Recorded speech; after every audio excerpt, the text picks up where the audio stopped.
vrai, nous n'en une longue si mais pour nous manger. Tipa tipa, nous continuons, nous pour avancer. Traverse montagne, persécution, marécage, douleur et souffrance. Tipa tipa, nous pour avancer, nous faire confiance.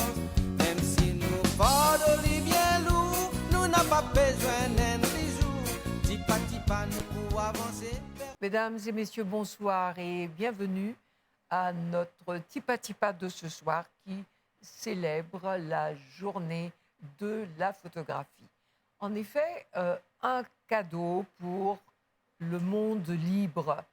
C'est par ces mots que le gouvernement français célébrait la première journée mondiale de la photographie le 19 août 1839. Cette date n'est pas sans coïncidence avec Louis-Jacques Daguerre, que les Français considèrent comme étant le créateur officiel de la photographie.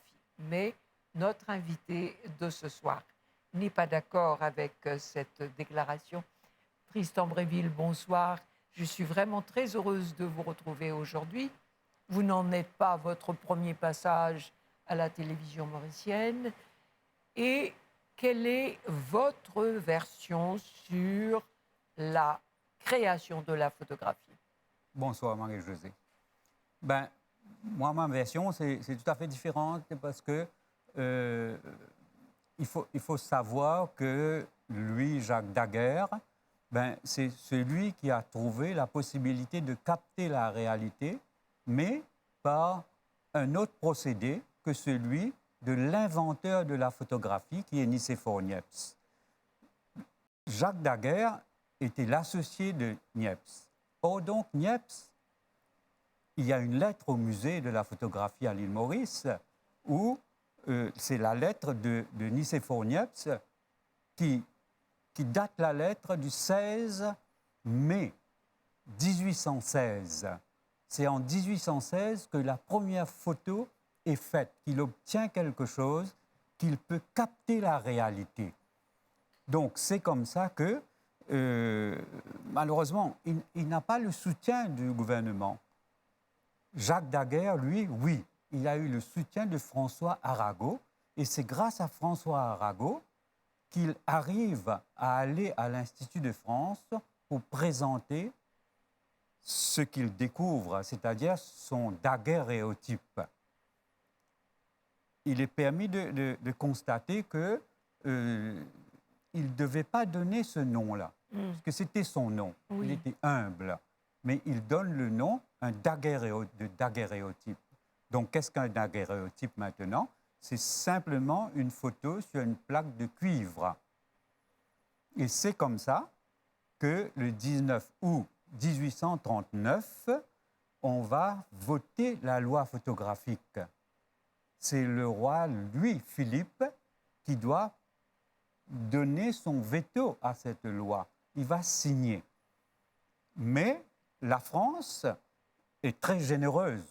La France va faire cadeau de ce daguerréotype au monde entier.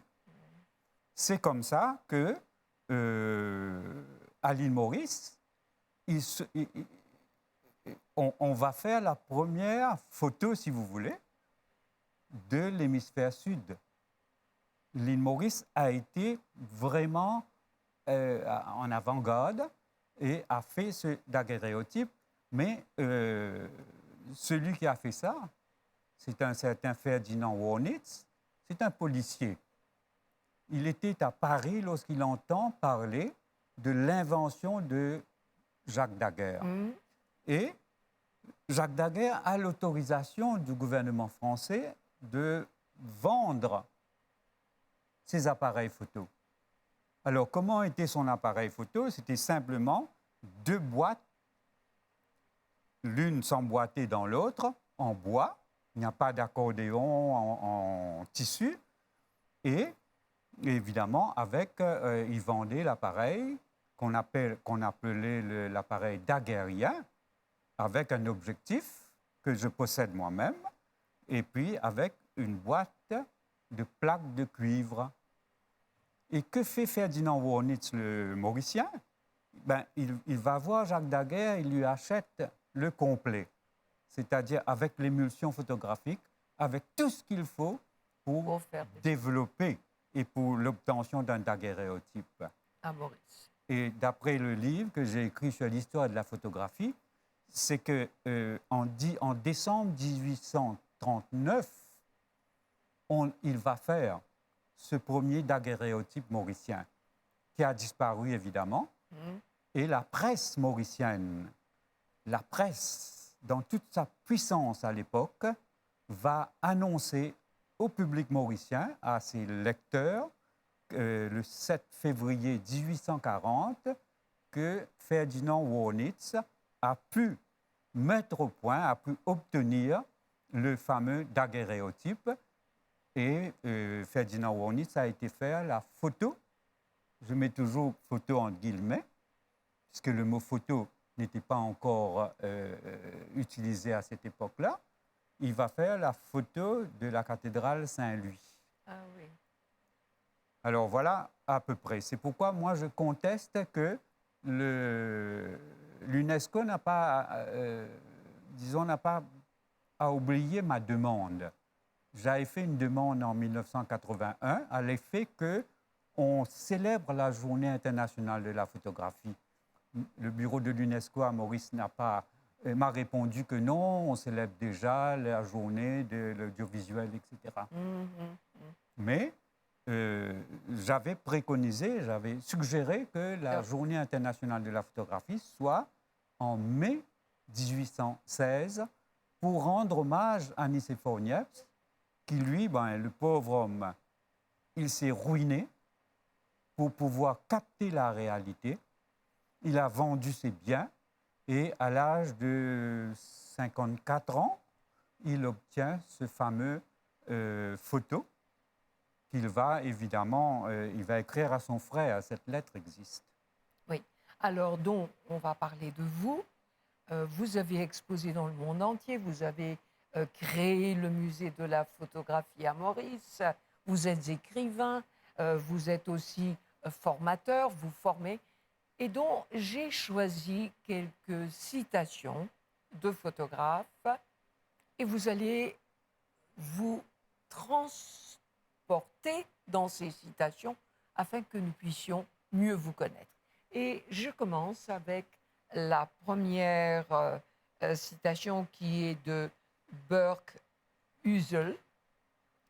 La photographie est une histoire d'amour avec la vie. Tout à fait vrai. Tout à fait, parce que moi, c'est la passion, c'est l'amour pour quelque chose. Et disons que, on dit que le Christ a dit, il n'y a pas de plus grand amour que de donner sa vie pour ceux qu'on aime. C'est EUX. Et moi, je dis, il n'y a pas de plus grande passion que de donner sa vie pour ce qu'on aime, c'est eux, c'est-à-dire la photographie.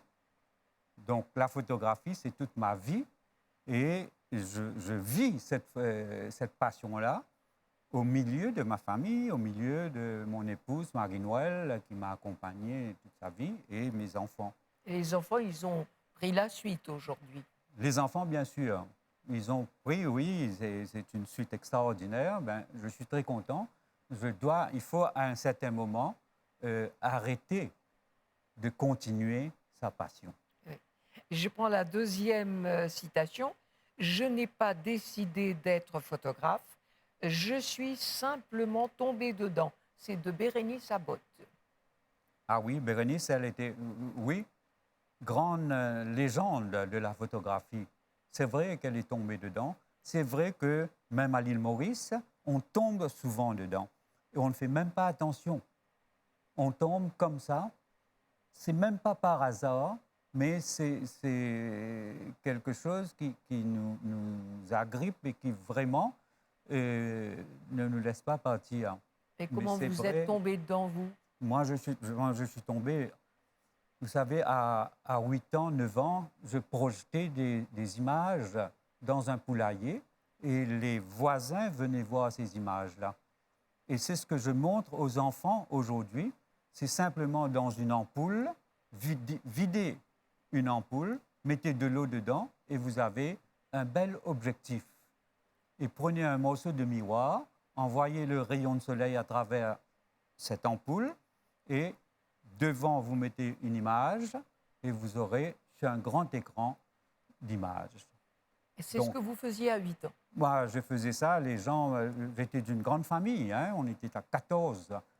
Donc, j'avais des spectateurs, si vous voulez, privilégiés, mais les voisins venaient voir.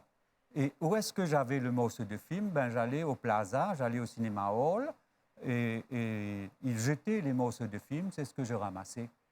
Donc, on pouvait voir, moi, je projetais Burt Lancaster, Suzanne Hayward, etc.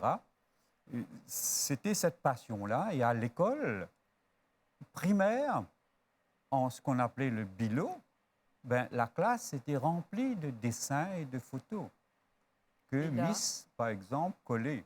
Et vous continuez. Ensuite, vous faites vos études. Je vois, vous êtes affilié au Mauritius Museum Council, chevalier dans l'ordre des arts et lettres. Vous en avez fait votre métier par la suite? Oui. Oui, c'était vraiment un choix que je voulais faire. Donc, je deviens photographe du gouvernement au centre audiovisuel du ministère de l'Éducation.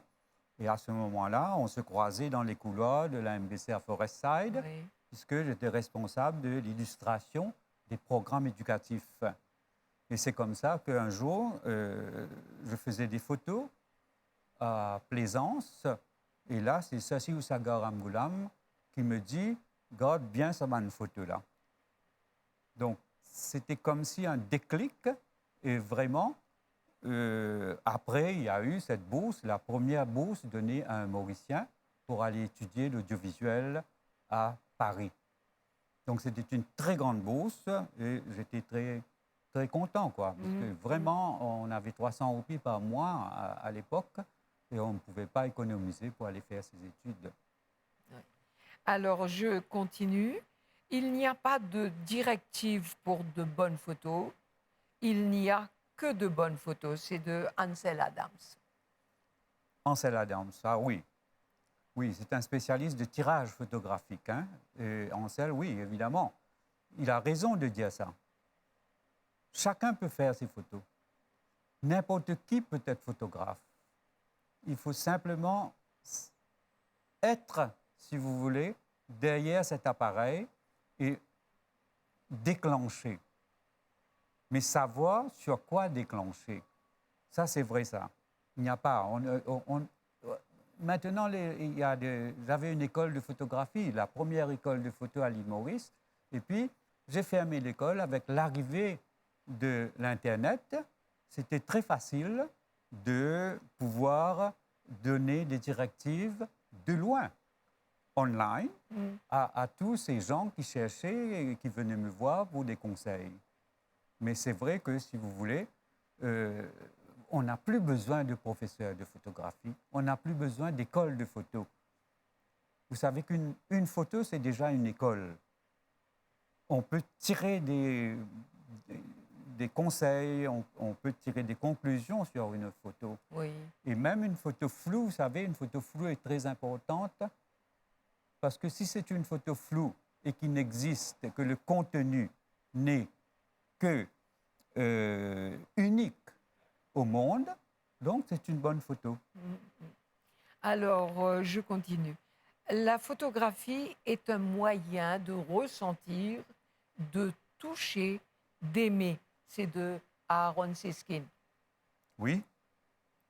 C'est palpable, si vous voulez. Il faut vraiment que la photographie, il faut aimer. Aimer la photo. Une photo.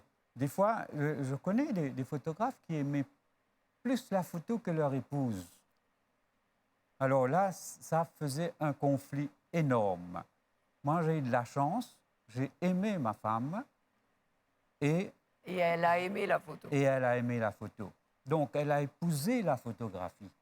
Ça, j'ai eu une chance extraordinaire, il faut dire. Elle m'a laissé faire et c'est comme ça que j'ai pu continuer avec la création du musée de la photographie. Oui. Et comment se porte le musée aujourd'hui?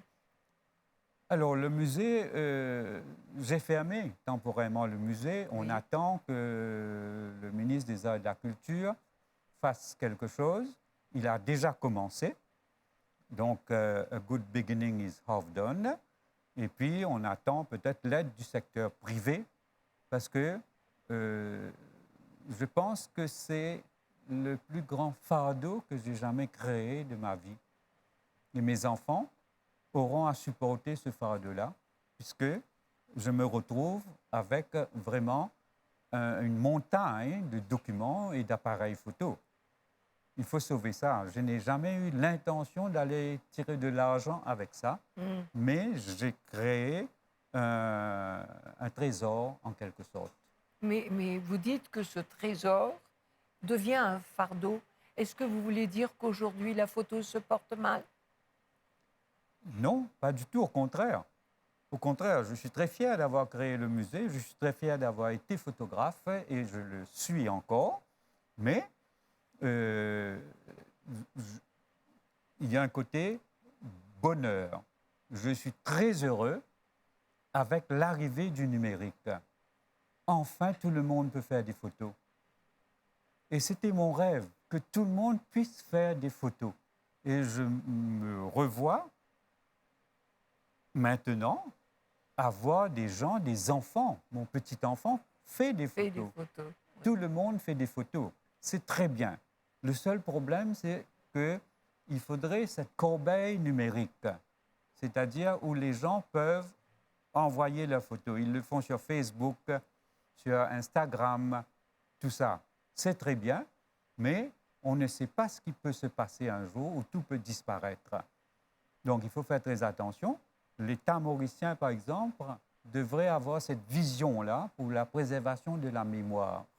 Moi-même, j'ai écrit à la NASA pour dire qu'il faudrait que chaque pays puisse envoyer un album photo de leur pays sur une planète quelque part, juste pour que l'humanité, la mémoire de l'humanité soit sauvée. On ne sait jamais ce qui peut se passer. Et en parlant de planète, vous avez écrit à Thomas Pesquet. Si, je l'ai écrit parce qu'il a posté... Il faut dire que Thomas Pesquet, c'est le Français qui est dans la station internationale, Voilà. avec d'autres collègues. Je lui ai écrit, je lui ai dit, Thomas, il faut vraiment que vous me fassiez un dessin de la photo que vous avez envoyée sur votre site. Et sur Facebook, on voit ça. Donc, de sa station, il a fait la photo de l'île Maurice et de l'île de la Réunion. Oui. Une photo extraordinaire. Oui. Et moi, je veux qu'il me dessine ça sur carte postale, puisque je suis collectionneur de cartes postales. Et donc, vous avez rencontré de nombreux photographes très connus. Qu'est-ce que vous gardez de ces rencontres, de cet échange? Ah, vous savez, on ne peut être grand que si vraiment on reste humble.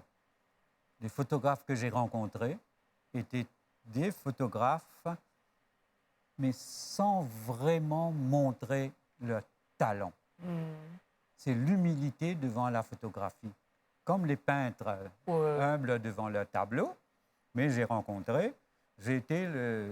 eu le privilège d'exposer avec Sebastião Salgado. C'est le légendaire Sebastião à l'île de la Réunion en 1989. Donc, c'est lui qui m'a dit, Tristan, la photo, c'est toi. La photo, c'est nous. Donc, j'imagine un peu l'importance de cette relation entre le photographe et la photo. Parce que c'est une relation extraordinaire. Imaginez que vous aimez faire quelque chose, vous l'avez photographié, mais vous n'avez rien obtenu encore. Aussi longtemps que vous n'alliez pas le développer, votre pellicule, votre émulsion. Il faut aller en chambre noire. Il faut développer, attendre que tout soit lavé, et puis lorsque vous ouvrez votre cuve de développement, c'est là où vous allez découvrir le négatif. Imaginez ce bonheur de voir que vous avez bien réussi. Mais avant de faire la photo, vous avez déclenché et vous tombez amoureux de quelque chose qui n'existe pas. Et j'arrive à l'autre citation. En fin de compte, les images parlent de qui vous pourriez être. C'est la réalité par rapport à vous-même et la recherche de faits se transforme en comportement. Est-ce que les images parlent de ce que vous pourriez être? Oui, c'est-à-dire le photographe, lui, il se met à la place du sujet qu'il va photographier. C'est comme ça que j'étais photographe pour plusieurs présidents de la République et plusieurs premiers ministres à l'île Maurice et ailleurs. Donc, je me mets à la place du personnage. Si je dois vous photographier, Marie-Josée, ben, je me mets à votre place. J'essaye de déceler dans vos yeux tout ce qu'il y a de plus heureux. Il faut vraiment capter votre âme. Je ne vole pas votre âme, mais je veux le capter. Capter le regard, c'est bien ça? Bien sûr, oui, tout est dans le regard, vraiment. Un arbre a un regard. Vous photographiez un arbre, il vous regarde. C'est un peu Malcolm de Chazal avec ses fleurs, mais il faut vraiment. Les photographes à Maurice, les photographes mauriciens, ceux qui ont marqué la légende photographique à l'île Maurice, ils étaient comme ça. Hein. Je pense à François Lim, à Roger Alvax, Philippe Alvax, ceux qui sont partis, évidemment. Et le musée de la photographie que j'ai créé, c'était pour sauver la mémoire de nos photographes. J'ai pu, en quelque sorte, sauver ça. Je suis très content, mais maintenant, bon, il faut que quelqu'un prenne en charge ce sauvetage. Oui. Alors justement, vous parlez de ceux qui sont partis. En effet, j'ai en mémoire aussi des photographes d'autrefois. Aujourd'hui, quand on parle photo, on parle surtout journaux, on parle travail, on parle boulot. Mais est-ce que vous pensez qu'il y a toujours ce côté création, ce côté justement d'une œuvre qu'on doit faire? Est-ce que les jeunes ont le temps de vraiment aller à la recherche de ce qu'il y a derrière? Ça existe. Je découvre vraiment des jeunes qui ont le talent pour être photographe. Il n'y en a pas qu'un, il y en a beaucoup. Et ça me donne un encouragement immense. Je découvre ces jeunes, ils font des photos extraordinaires. Heureusement qu'il y a Mark Zuckerberg qui a créé Facebook et où on peut voir des choses. Certains utilisent Facebook d'une façon un peu déraisonnable, si vous voulez, mais là, on voit les jeunes Mauriciens vraiment qui sont... ils vont être les photographes de l'avenir. Donc la relève est assurée. Mes enfants deviennent photographes. Et puis, quand je vois dans certaines écoles, il y a la photographie, c'est un sujet d'étude dans certaines écoles. Toutes les écoles primaires à Maurice auraient dû avoir des moniteurs, c'est-à-dire des photographes qui, chaque semaine, auraient pu aller dans les écoles. J'ai calculé qu'il y a à peu près 400 écoles primaires. Donc, il aurait fallu 400 photographes.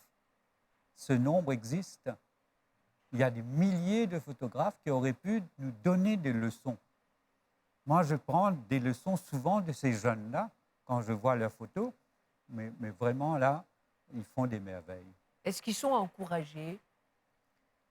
Alors, encouragés, peut-être, mais il y a des parents aussi qui n'encouragent pas, parce qu'il y a des parents qui ne voudraient pas que leurs enfants, leur progéniture, soient photographes. J'ai entendu, pas plus tard qu'hier, que, bon, qu'est-ce que vous faire en photo? Peine à l'avenir dans photo. Alors, bon, ça, on va tuer les Mozart. Il faut faire très attention, mais je comprends les parents et les jeunes, ils peuvent avoir ce passe-temps-là. c'est-à-dire la passion pour quelque chose, pour la peinture, etc. Je ne vois pas comment combattre le fléau de la drogue si ce n'est par l'art, la lecture, la peinture. Tout ça, voilà, ce sont des outils pour combattre ce genre de choses-là et ne jamais laisser ces enfants comme ça là, oisifs. Oui, il faut vraiment là, les trouver quelque chose pour eux. Ça va être le mot de la fin. Je trouve que c'est magnifique ce que vous avez dit. En effet, l'oisiveté, dit-on, est la mère de tous les vices. Et la photo, faire une belle photo, c'est donné à tout le monde. Il faut juste que cela vienne de l'intérieur. Tout doit venir de l'intérieur. D'ailleurs, comme Tipa Tipa, qu'on vous apporte tous les dimanches, on s'engage à vous apporter ce que vous recherchez. Nous mettons un peu de nous-mêmes. Merci beaucoup, Tristan, de célébrer avec nous ce dimanche, cette journée mondiale de la photographie qui était le 19 août. Merci de votre attention. Bonne fin de soirée à tous. Et à dimanche prochain pour un autre Tipa Tipa. On avance ensemble.